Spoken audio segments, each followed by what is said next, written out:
அற்புதமான அனுபவத்தை ஆனந்தமாக பகிர்ந்து கொள்ளும் நான் உங்கள் மஞ்சுநாத குருக்கள். நண்பர்களே, dos and don'ts during puja at home and outside. இந்த வெளியில் நான் சொல்லும்போது அந்த சுவாமி படங்கள்லாம் சொன்னேன். வீட்டு வாசலில் அந்த வாஸ்து லக்ஷ்மி, இல்லைன்னா கற்பக விநாயகர், அவங்களுடைய கூட என்ன சுவாமி பிடிக்குமோ அதெல்லாம் வைத்து அதை எப்படி அது வீட்டுக்குள்ளே இருக்கிற சுவாமியை மூர்த்தத்தை பத்திரமா பார்த்துக்கிறதே ஒரு பெரிய விஷயம். அது நல்லா செஞ்சீங்கன்னா ரொம்ப வாழ்த்துக்கள், பாராட்டுக்கள். உங்களுக்கு எல்லா விதமான புண்ணியங்களும் வந்து சேரணும்னு பிரார்த்தனை பண்ணிக்கிறேன். வெளியில் இருக்கக்கூடிய சுவாமி தூசு தும்பிட்டு இருக்கும், ஒட்டடை பிடிக்கிறதுக்கு வாய்ப்பு இருக்கு. ஒரு கேட்டட் கம்யூனிட்டியாக இருந்தாலோ அல்லது ஃப்ளாட் சிஸ்டமாக இருந்தாலோ ஒரு தீட்டு விழுப்புனாக்கா அந்த சுவாமி எப்படி நீங்கள் பராமரிப்பீங்க, எப்படி அந்த சுவாமிக்கு ஒரு தூய்மையான இடத்தை ஏற்படுத்துவீங்கன்றதெல்லாம் எவ்வளோ பெரிய விஷயங்கள். வீட்டு வாசல்லேருந்து வெளியில் போயிடுறோம்.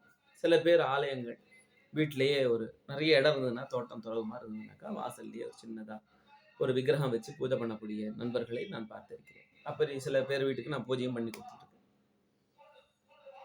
சமீப காலமாக ஒரு நண்பருடைய வீடு, அவங்க வந்து ஏதோ ஒரு ஆசையா இல்லை யாரோட பக்தியோட வெளிப்பாடோ நம்ம வீட்டில் பிள்ளையார் வச்சுருந்தா நல்லாயிருக்கும் அப்படின்னு சொல்லிட்டு மெனக்கெட்டு நல்ல ஒரு 1.5 அடி விநாயகர், ஒரு ஆதார பீடம், மண்டபம் எல்லாம் சூப்பராக ஏற்பாடு படுத்தி நல்ல பக்தி ஸ்ரத்தையோட, அட்மோஸ்ட் பக்தி ஸ்ரத்தையோட அந்த சுவாமிக்கு இஷ்டசித்தி விநாயகர்னு பேர் அவருக்கு நாமகரணம் செய்து முறைப்படி எல்லா பூஜைகளையும் செய்து அன்னதானங்கள், வேள்விகள், யாகங்கள்லாம் செய்து அவரை பிரதிஷ்டாபனம் செய்து பூஜையெல்லாம் நிகழ்த்தி கொண்டே இருந்து வேலை நிமித்தமாக தான் வந்து வெளிநாட்டுக்கு செல்வதனால் அந்த அன்பர் வந்து நான் பூஜை செய்யக்கூடிய ஒரு விநாயகருடைய சன்னதியை பார்த்து என்னை வந்து டிஸ்டர்ப் பண்ணக்கூடாது அப்படின்ட்டு அவர் வாக்கிங் போகும்போது, வாக்கிங் போகும்போது நம்ம காலையில் சும்மா அப்படி ரெஃப்ரெஷ் ஆகிட்டு வெளியில் வாக்கிங் போயிட்டு அதுக்கப்புறம் தான் குளிக்க போவோம் இல்லையா. ஸோ அவர் அதை அவாய்ட் பண்ணணும்.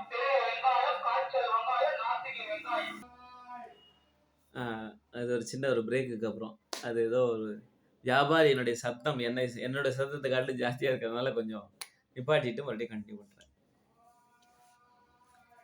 அந்த நண்பர் வந்து என்னை நியமித்து என்னை டிஸ்டர்ப் பண்ணாமல் அப்புறமா போயிட்டு அந்த பக்கத்தில் இருக்கக்கூடிய ஆட்டோ ஸ்டாண்டில் நண்பர்கள்ட்ட கேட்டு என்னுடைய எண்ணை வாங்கி கொண்டு தொடர்பு எண்ணை வாங்கி கொண்டு என்னை பூஜை சொல்ல செய்து போயிட்டு அதை மாதிரி கரெக்டாக நம்ம வீட்டில் ஏற்படுத்தி வைத்த ஒரு ஆலய வழிபாட்டுக்கு சம்பந்தப்பட்ட விஷயமாக நித்தியப்படி நம்மளால் செய்ய முடியாத போது பொறுப்பாக ஒருவரிடம் ஒப்படைத்து விட்டு செல்வது என்பது சாலச் சிறந்தது. அப்படி நம்மளால் கண்டினியூ பண்ண முடியாது, சாலிகிராமம் வாங்கி வைக்கிறாங்க, எங்கேயாவது ஆலயங்களுக்கு போனோம்னா அங்கே ஏதாவது விக்கிரகம் மாதிரி சின்னதாக அப்படி பிளாட்ஃபார்மில் விற்றாங்கன்னா அது ஞாபகார்த்தமாக வாங்கிட்டு வந்துட்டு அதுக்கப்புறம் அது என்ன பண்ணுறதுன்னு தெரிய மாட்டேங்கிறது. இல்லை அது மாவுக்கல் பிள்ளையார் தானே, நீங்கள் வச்சுக்கலாம்.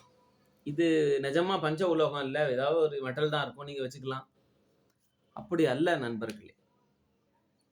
அது இறைவனாக நினைத்து நீங்கள் வழிபடுவதற்காக நீங்கள் எடுத்து வச்சிட்டீங்கன்னா அதற்குண்டான முறையான வழிபாடு முறைகளை செய்தே ஆக வேண்டும்.